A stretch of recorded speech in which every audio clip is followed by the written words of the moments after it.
Howdy y'all, this is Ethan Bonreal back at it again, and I am doing something a little bit different this time around. So I am going to go ahead and mess around in Divinity Original Sin 2. So if you're not aware, I am a big fan of the first Divinity Original Sin game. It is fun, you can wander around and be all tactical like, you can murder anything you want if you're willing to suffer the consequences, and it's just very witty and cute, and the plot makes a little bit of sense. But, you know, this game expands on that. It takes place about 1,000 or so years after the first game, and you get even more story, and it makes a little bit more sense this time around. So, you know, I'm all about it, so let's jump into it. So we are going to smash that Tactician Mode. This is basically the hard mode of the game. We are going to see enemies use unique skills and abilities unique to Tactician Mode, but it's probably not going to matter that much. I'm not sure how long this playthrough is going to go. I don't know if this is going to be a full-fledged Let's Play, but, you know, if y'all are interested in it, if y'all are down, if y'all are really feeling it, I could keep playing this game, because I'll just turn on the camera whenever I record and won't make it a big deal. Or turn on the camera whenever I play. But anyway, so, like I said, this game's real aesthetically pleasing. You got a real dwarfy-ass looking dwarf there. Man, she is short. And you got an elfy-ass elf. Look at that neck. Oh my god, neck for days. She is really an elf. And then we got boring humans. They're okay, I guess. But then you got a lizard wife. Oh my god, she's so beautiful. I love her headdress. So we have all these three, technically four, because you can play as undead versions of any race. Oh man, you are just made of bones. And you get slightly different stories based off of the race you pick. So I should probably explain the character creation in this game. Basically, when you create a character, all of the pieces that go into creating your character, including their gender, and their backstory, actually weigh into the actual gameplay a little bit. And we're going to see what I mean in a bit, but I should probably settle on a race. So I'm actually going to play a human, even though they're extremely boring, just because that's what I'm about right now. So I'm going to name this human Ebonita. There we go. I've been sitting on that name for a long time, and that name actually has a lot of history for me, and I'll tell you all about that in another video one day. But for now, we need to figure out her mode de murder. So she is a wizard. She's going to be flinging magic everywhere and setting people on fire. So character creation in this game it's expansive, but it's also not. So a lot of people are used to stuff like Skyrim or Elder Scroll games where you spend like 15,000 minutes just making your character's face not look wonky. But in this game, you don't really have that many options for your character's appearance. But what you can do is change their voice, which is neat. So that's her trickster voice. And that's her scholar voice. We're going to stick with the scholar voice. But where the real meat and potatoes of creating characters comes from is actually fucking around with your stats. So this is kind of intimidating for some people. I know people don't like games where you have to like basically create characters and fuck around with stats too much, but it's pretty simple and straightforward. So our character is a wizard. She focuses on fire magic and poison magic, or geomancy, which is earth and poison are rolled into one category for some reason, which is cool with me because I just love throwing rocks at people and seeing them get poisoned. But other than that, you also have civil abilities, which affect your relationships with other people. So you could choose to be telekinetic, or you can choose to be a lore master. Lore master lets you identify enemies and items.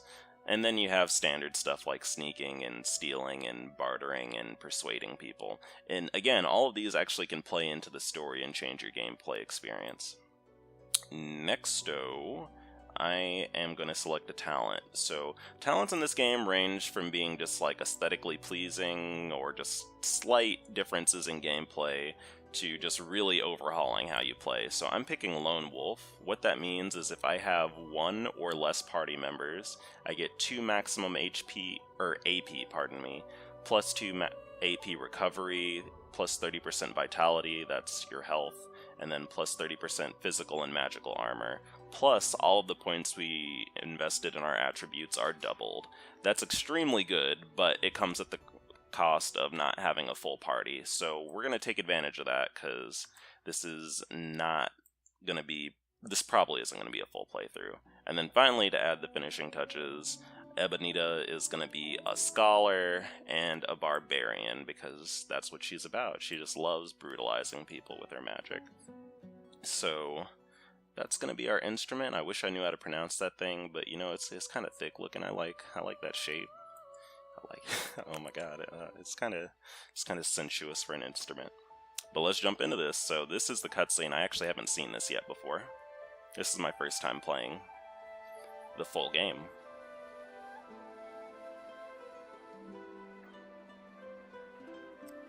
See, you can tell someone's important when they got shoulders.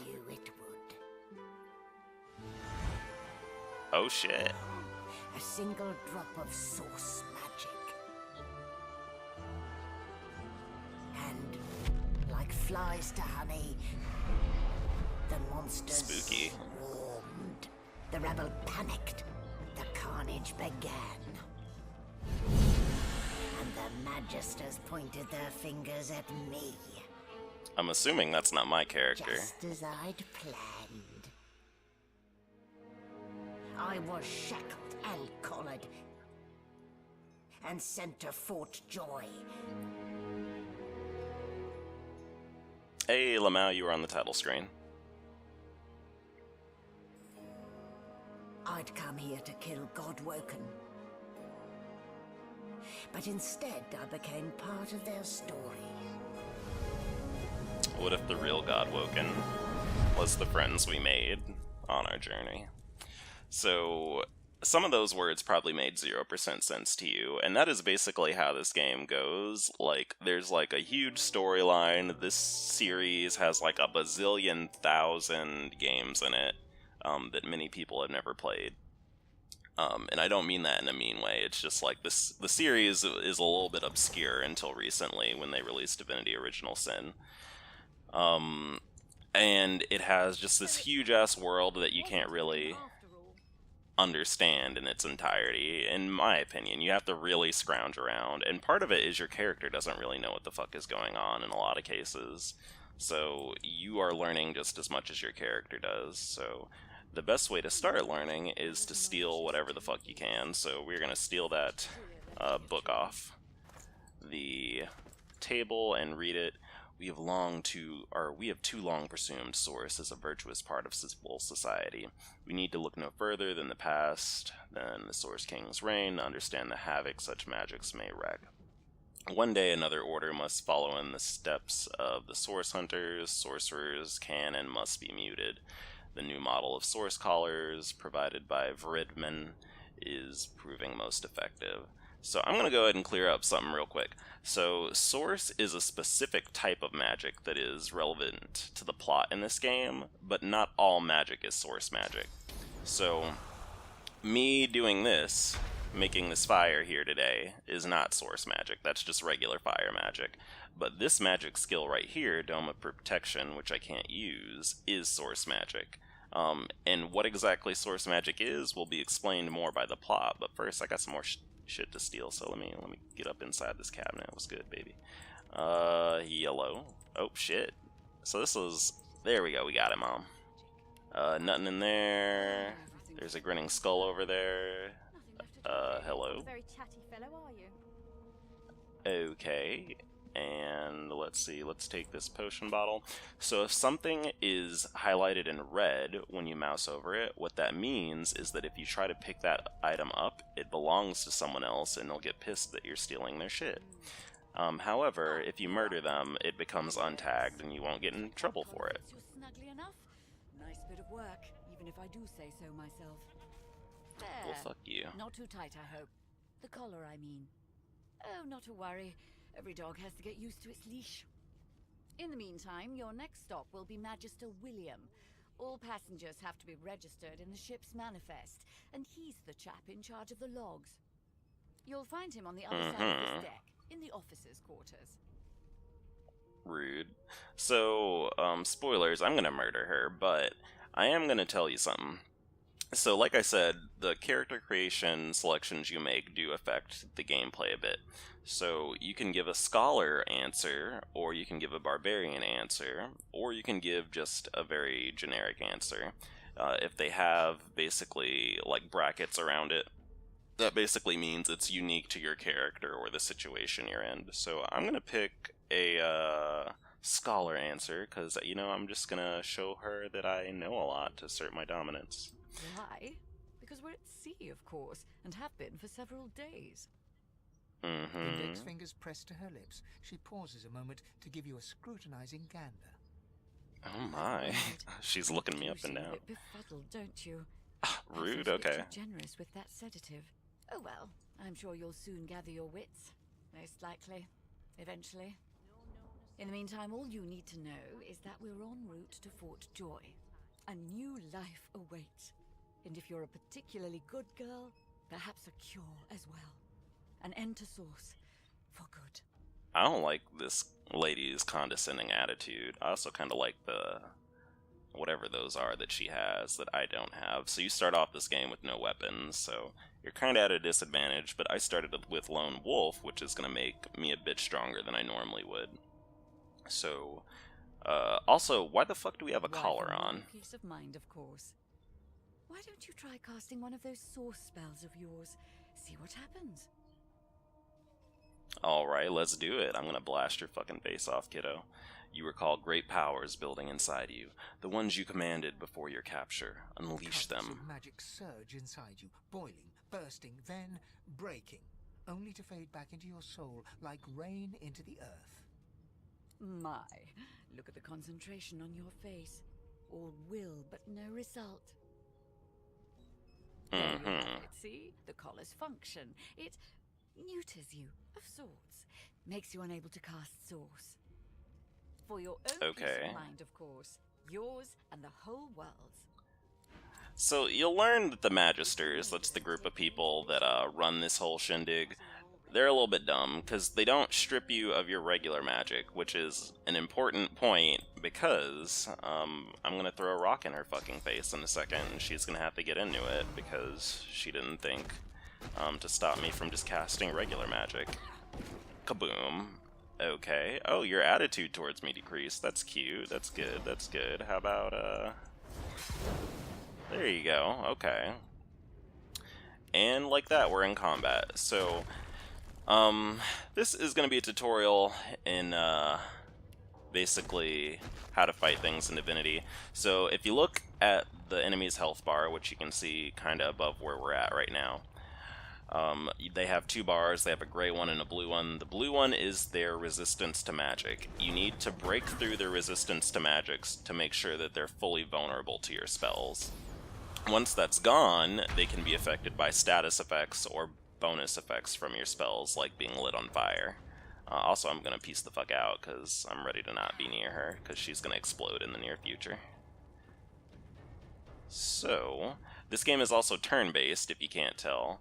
I'm gonna go ahead and just, I'll go ahead and just show this off. So you have scrolls too, which let you cast spells one time. You can't reuse those. Oh man, you are definitely on fire. That's rude. Alright, and I guess we're just gonna have to, oh, we don't have to punch her. We're gonna light her on fire. There you go. And we'll go with another ignition just for good measure. And let's see. And we'll punch her. Nah, that ain't working out too well. We're just gonna have to let her burn to death, so we're gonna peace out over here. And she got incinerated. Good for her. I'm glad she has that going on. So we're gonna check what was in her pockets. And also, when you play this game this way, you can actually literally kill almost any NPC in this game at any point in time, as long as you're strong enough to kill them. Like, there is no one who is, like, story tagged in a way where if you kill them, you cannot complete the game. At least theoretically. In the first game, they made it so that that didn't happen, and anyone who was plot relevant was just very strong, but you could still kill them and move through the game. So I'm hoping that it's going to be that way for this game. But anyway, if you kill people, you can often learn information that you wouldn't normally, because you'll be able to steal their shit from their dead bodies. So we have that ancient book here. Let's go ahead and pop this open. Yo, what's good? The Source King insists that there are no magics too foul, even those that would block or even remove the source within an individual.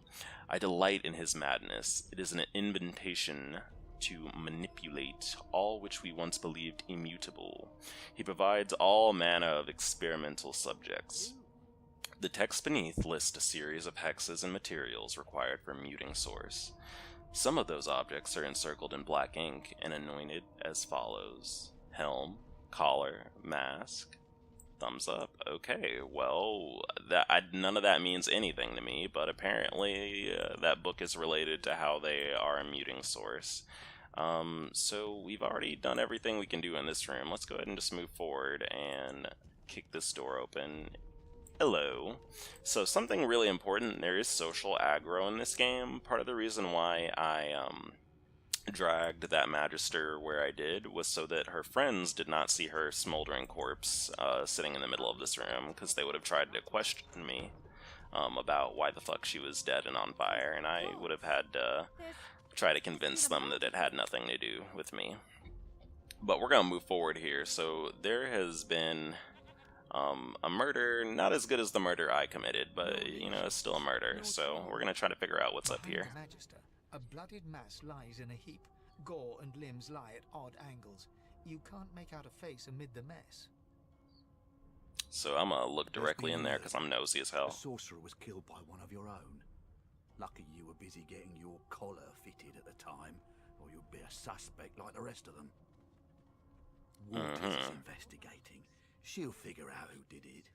Always does. So does this kind of thing happen often? You're one of them. You know what sorcerers are capable of. Whoever did this found a way around their collar and killed a man. I wonder how they would do something like that. We'll find out who did it, one way or another. Okay, so this is something else I should show off here. You can barter with any NPC that you can talk to that is not immediately hostile to you. This dude don't got nothing particularly interesting, but, you know, in theory he could have something I wanted. And if I talented at the beginning of the game into thievery, I could theoretically pickpocket him using my super wizard ninjutsu. So check this shit out, I'm a barrel now. Get into it. I could theoretically rifle through his pockets, but he'd get pretty pissed at me if I did that. Also, spoilers, we're gonna murder these two in a bit, but not quite yet. So, what is the deal in here? Ugly sight, isn't it? Me up this happened under our protection. We're extremely lucky no Voidwalker followed the source that did this. Not to be toxic, but you were not protecting him, you were capturing him. He was desperate for us to help him. Two things scared the living daylights out of him. His own shadow and his own source. We'll find out who did this. Speaking of... She looks up at you with a mirthless smile. I was on duty in your room when the murder happened. You were asleep the whole time. Didn't even stir. Oh, well, that's cute. Indisputably innocent people on the ship. Unless you can commit murder in your sleep, of course. I mean, I'm working on that. I thought as much. Listen, I could use someone to keep their ears open among the passengers. Sometimes they clam up in front of... Bring me a good... Are you asking me to I'll snitch? throw in a shiny gold coin for you. I'm not your fucking... not your fucking winch, what the fuck? Wonder how you'll feel when whoever did this does it again. You let me know if you hear anything. Whoever did this is dangerous. So, we're gonna be a little bit ballsy here, and I'm gonna save the game, also close the door. Don't mind us in here, gentlemen, we got some things to take care of. So, we can't rifle through this corpse while she's looking at it, because that is her corpse, apparently. But we're gonna help her out and give her a new corpse to worry about in a second here. There we go, okay, and we're just gonna, you know, encourage ourselves, don't worry about it, ma'am. And also, I'm gonna throw a rock at your face. Kaboom. Okay, and she's mad about it. So, it's time for another fight. And it's just, this again is the beauty of the game. You can just really do whatever the fuck you want and light people on fire, punch them in the face. I'm gonna do that real quick just to assert my dominance. Oh, I kicked her in the shin actually. And I will save my action points for now.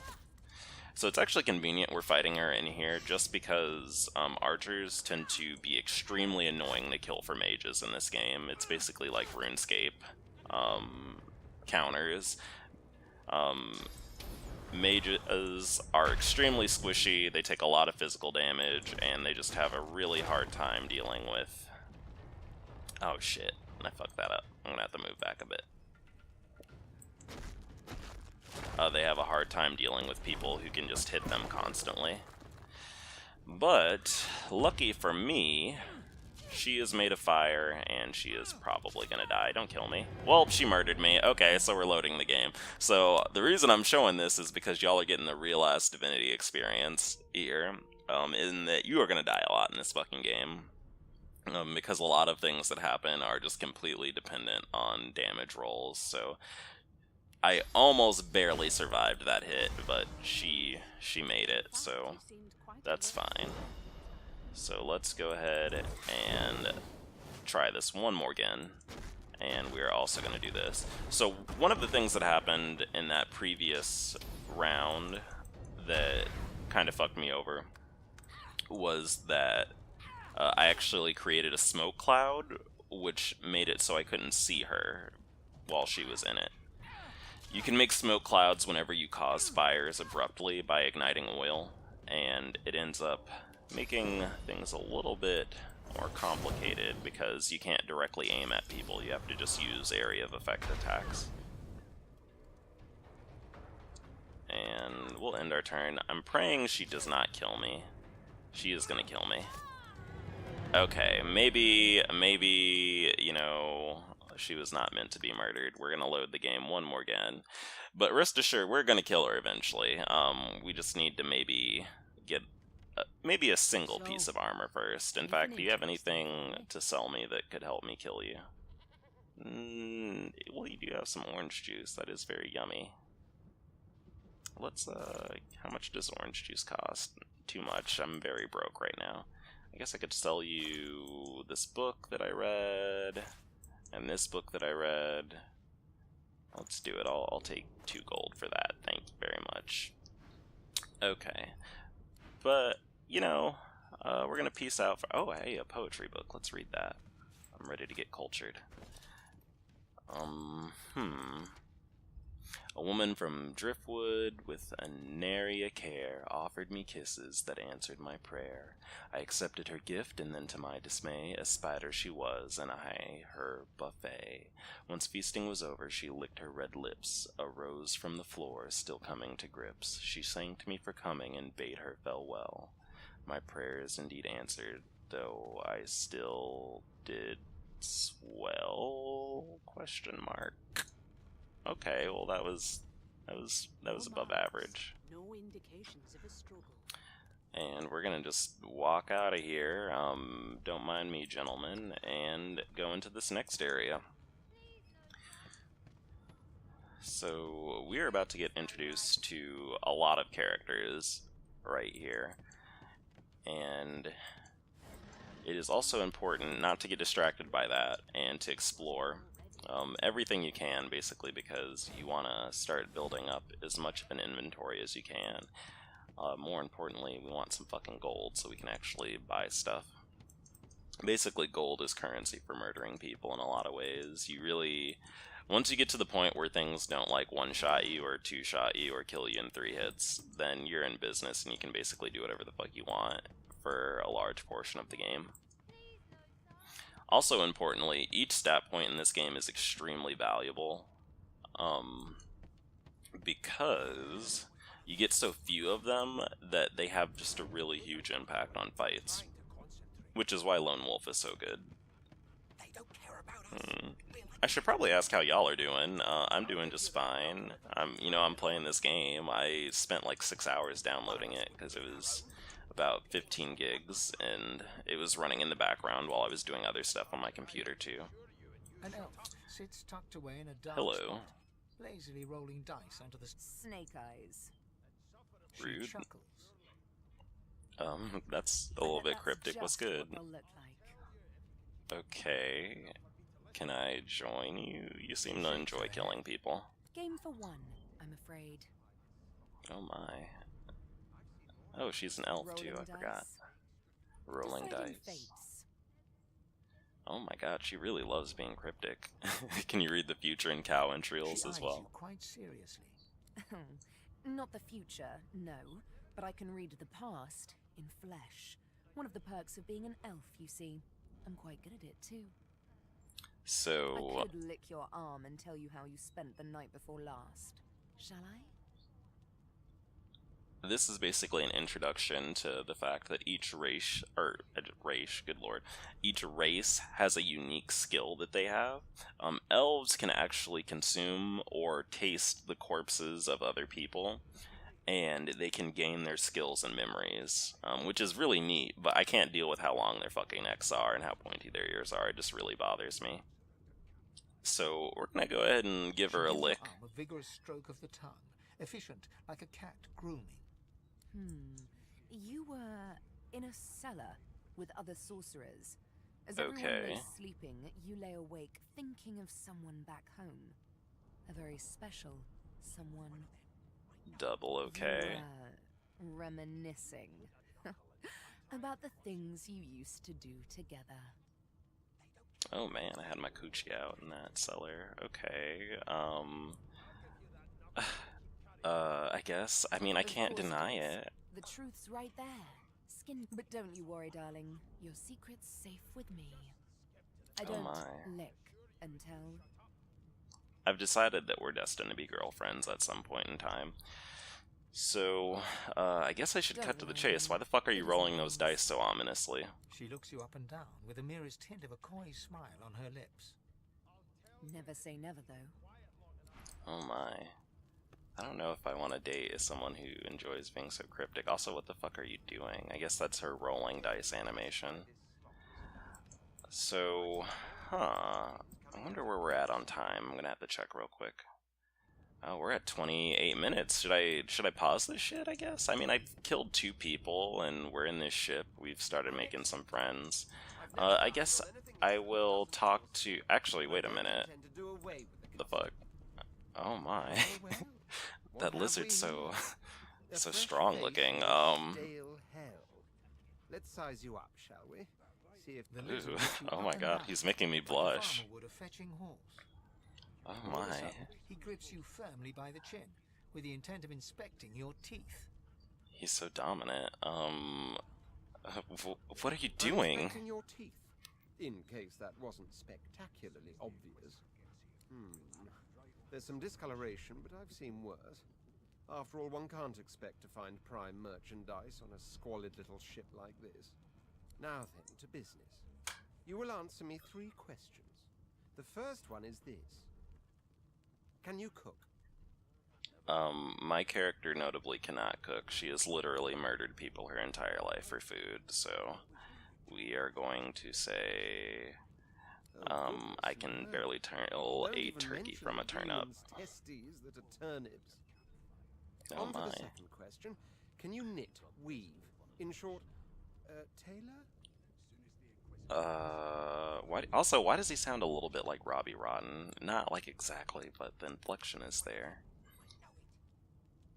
Yes, I Okay. can tell from your vagabond chic, a bag is as good as a shirt kind of style. I shouldn't be getting my hopes up. On then to my Yeah. final query. Oh my god. Have you the ability to administer the upkeep of one's personal appearance? The delicate art of cosmetics is what I'm after. I kind of suspect this wizard wants me to be his bed wench, or lizard wants me to be his bed wench. And you know, like, he's kind of juicy for a lizard. He's got a really nice tail, but I don't know if I'm liking his attitude. You know, I do have good personal The very hygiene. basics, then. I suppose that's a start. So, 3 questions asked, 3 questions answered. Let's evaluate, shall we? As per your own testimony, you can groom, but you have the taste buds of a dung beetle and the fashion sense of a Rude. monkey in a clown suit. That won't do at all, see? I'm sad to say I must deny you the opportunity to be my slave. Ever so Boy, you my said what slave, now? Of course. Oh, but I see. Yes, I suppose it must take some time for the full extent of my disheartening refusal to sink in. Still, hone your skills, and one day you may just qualify for a position in a lesser household than mine. You keep dreaming, you hear? You know, I'm probably gonna have to murder you eventually, but don't worry about it yet. We're gonna decide what I'm gonna do about that behavior in the next video, because I am cutting this here. We got a ship full of people to explore. We got to figure out why the fuck we have a collar on us, and promptly kill whoever is responsible for this. So, in the meantime, I'm Ethan Bonreal. Let me know if you liked watching this. This was different from my other videos. I didn't really talk about gay shit at all, but you know, maybe more of that will be to come, who knows. But check out this game, it's real fun. I enjoy playing it, and it is a very neat foray into a tactical RPG. So I'll catch you nerds later. Thanks for watching, and Ebonita says bye.